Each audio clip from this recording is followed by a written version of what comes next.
Hey guys, Mike here. So another big week ahead, and obviously you're getting all these, war headlines and everything. Let's be very frank, we are not at war. We're just dropping huge bombs to try to take out the nuclear facilities. But as far as we know, there's no ground troops going in or anything like that. And I'm going to show you a chart because everybody gets fear mongering and go, oh my God, the market's going to tank and blah, blah, blah, blah, blah, blah. Remember, whatever you do from here on out, teach your children that war does not tank a stock market. I will show you one chart that will blow your mind, honestly, and I'll show you what I'm talking about so you can tell your kids the fear-mongering, algo-driven down moves you get on war, you buy those usually, okay? Now, does that not mean we can't go lower on different reasons? Yes, but it's not because of war, okay? It has nothing to do with that. Now, the only way we'll actually see the stock market really go down and not come back is if somebody were to launch a nuclear weapon and actually hit America. Well, that would be totally different. Okay, I know that's World War III. That's when everything comes to an end anyway. So don't, we're not at that kind of stuff. Okay, we're not there. Now the other thing can happen is, I think Iran's trying to threaten to shut down that strait we talked about.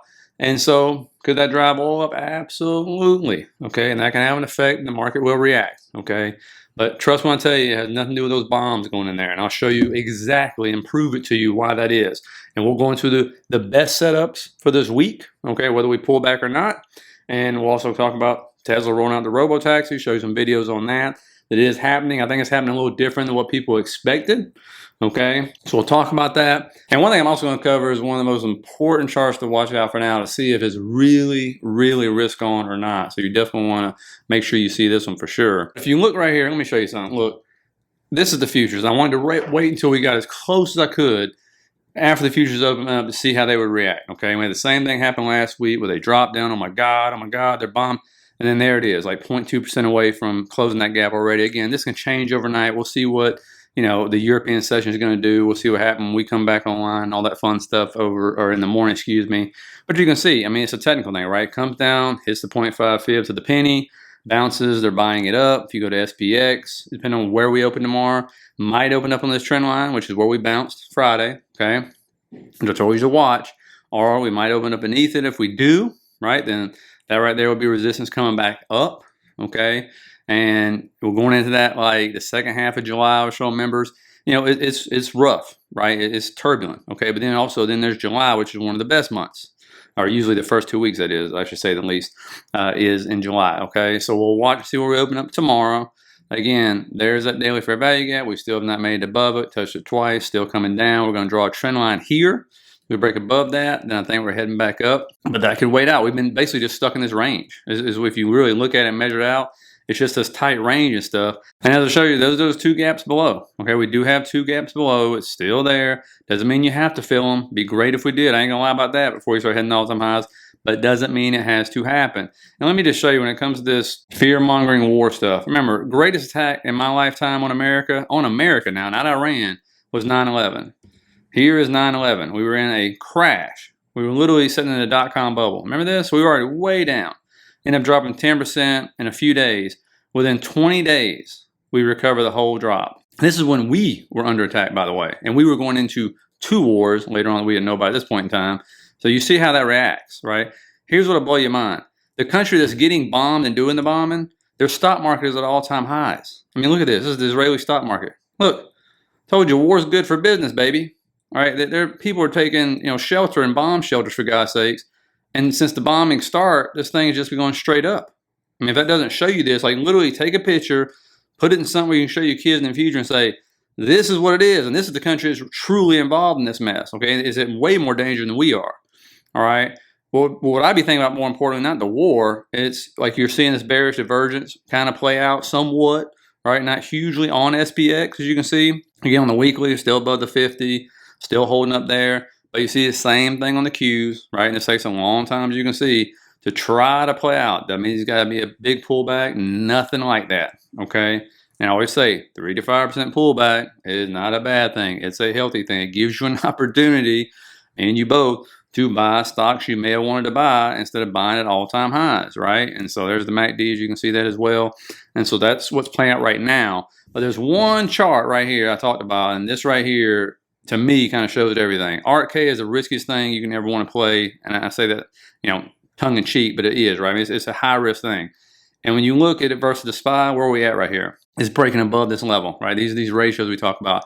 Not the first time. I think this is the third or fourth time. And you look right here, same thing. Reject, reject, reject, bam, risk on like crazy. What have you been seeing lately? What's happening? HIMS, all these other space stocks, all this other stuff is just absolutely taking off, right? Trying to break out again. Here's another one back here. And it's usually 3-4 years that it keeps reject, reject, reject, and you get this big move. Is that what's about to happen? Is that what's happening right now? Now it's broke above that line, or is it going to be a fake breakout and then come back below? But if that line holds and that continues to move up, that is signaling big risk on, okay? Now, Tesla, we already talked about, we got this breakout Friday, fake breakout, because, man, it ran in at 332.52. So far, that's a rock. That's like 4 straight rejections. As soon as we hit that level, rejection, okay? Right above is where it's going. If it gets above that line right there, between 334, 342. If not, we're going to come back down. If we break down below this, and again, this is a bullish pennant, okay, which has a much higher target of like around 395, 400 bucks. But if we do break down the other way, okay, this right here, which we'll scroll back and show you why this level is so important, it goes back, I mean, you can go back to 2022, okay, where this was support resistance and all that fun stuff. We'll keep scrolling back so you can see what I'm talking about here. But there's that level right there, where resistance multiple times, go back to the left, same thing. And so we're talking about a 3-year area here you got to watch out for. Also, you have, will mitigate the rest of that fair value gap as well. So anywhere, 303, 308, somewhere in that range. And we just had to break down south, then that's going to be the case. So just watch out for that. And here's some rides you're seeing in the robo-taxis. They're getting influencers in the cars. Like this guy has like $350,000. This is his second ride of the day. There is a safety driver to the right. That's the guy sitting in the front right. All of them have safety drivers. You can see, I didn't think there would be a steering wheel. I swear to God, when they rolled out the robo-taxi, when they looked at it, it didn't have a steering wheel, but maybe I'm wrong. That's what I remember. But again, that's what you see there. And then here's another influencer got in there. He don't have as many followers, but there's a whole bunch of them popping up on Twitter. I was looking at and everything. And so again, another safety driver in that car to make sure everything's okay. So they're rolling out really slowly. And of course, the reason for this is because their autonomous driving system is harder than anybody else's. What they're trying to accomplish here, it's not like Waymo. Waymo just has, I've been in Waymos, and they just have it mapped out in certain areas, can't go on the interstates. I don't know about the robo-taxis. I assume they go on interstates and everywhere else. You get in a Waymo, you're going to take some very interesting rides through some neighborhoods and everything to avoid highways and interstates. At least in San Francisco, that's the way it was. But, also they have all these sensors they worked off of, so it's different, totally different. So they're trying to work out, and I'm glad they're being super cautious because, again, why GM have to shut down their whole thing in San Francisco? Because they lied about all the accidents, people getting hit. One person was killed, I believe. And so that'd be a disaster. And remember, cities don't have to allow these robo-taxis in. States have rights, cities have rights. You can't force it on them. All right, so the last thing you want to do is roll it out, have accidents happen. You think everybody's going to be like, oh, great. No. And so they're rolling it out slowly. We'll see how it goes over the next month. All right.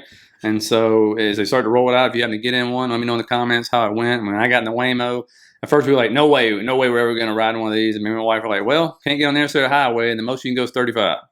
It's like, And I felt way more safe in the Waymo than outside the Waymo, let me tell you. I almost got hit by a Waymo. So, if the light's green, they ain't stopping for you. All right. At least that's what the locals around there would tell you, and then you kind of see it. It's kind of crazy, but so we'll see how it works and everything. Now, AMD, obviously, still a great setup here. There's another reason for this coming up here in about another 7 to 8 days. But you can see, people are still buying into this. Again, if we get a pullback in the market, AMD is going to pull back like anything else. Okay, if it does, just watch that 200 moving average, probably like 220, 225, somewhere in there. Just watch it for that right there. But again, if it starts to break out, you can clearly see the levels like 136, 154, all that fun stuff. There's your 200 moving average, right there. And we kind of scroll in on this right here, plus the trend line. So, there's also a fair value gap there. So that would be a good bounce area if we want to see weakness in the market or get a decent pullback and everything. But coming up in July, it's one of the best months for AMD and a lot of stocks because it's one of the best months in the stock market, at least the first 2 weeks of July. And you can see it right there as far as the percentage. High percentage as far as the month over the last 10 years has been green for this. But more importantly, it's the return that AMD usually shows in July. It's only 1 month on average that's better. And when we kind of zoom in here, you can see it. On average in July, it's 11% for AMD over the last 10 years. Okay, you see the low negative 9%, high, positive 32%. And so again, there's been some good months for AMD. You see November, look at November. Like the average return is like 20%, which is shocking. But again, that's one of the best months for the stock market. So because it shouldn't be that shocking, right? So we'll see if that's going to play out for this one. Still a good setup. Shop actually has a bullish pennant here. This one definitely can pull back. If it breaks the level it's at right now, probably going to come down between like 102, 107, somewhere in there. But if we break above that, and start, and again, that's all-time highs. This thing is nowhere near all-time highs. Okay, understand. It's another super lagger. It's kind of been just kind of stair-stepping its way up that trend line right there, as you can see. But if we can say and break out that bullish pennant, I'm going to mark at all these levels. I mean, you can see them clearly right here. And we're probably heading back to 125 on shop. If we break that, you can keep moving. But again, you see that big volume gap below. And again, if it does break down, probably maybe the 250 are right there. So you could go as low as 98, 99 for sure to see a bounce and everything. Just keep that in mind on shop. But again, a lot of bullish pennants, a lot of bullish patterns setting up on a lot of these. So again, it's just about just getting over this next week and stuff, see which way we're going to go. Another one to look at here is going to be SMCI, which we talked about. It did break out and held the other day. So if it can continue up 48 to 51 bucks right there in that area. And then, of course, below you also have a 50 crossing the 200.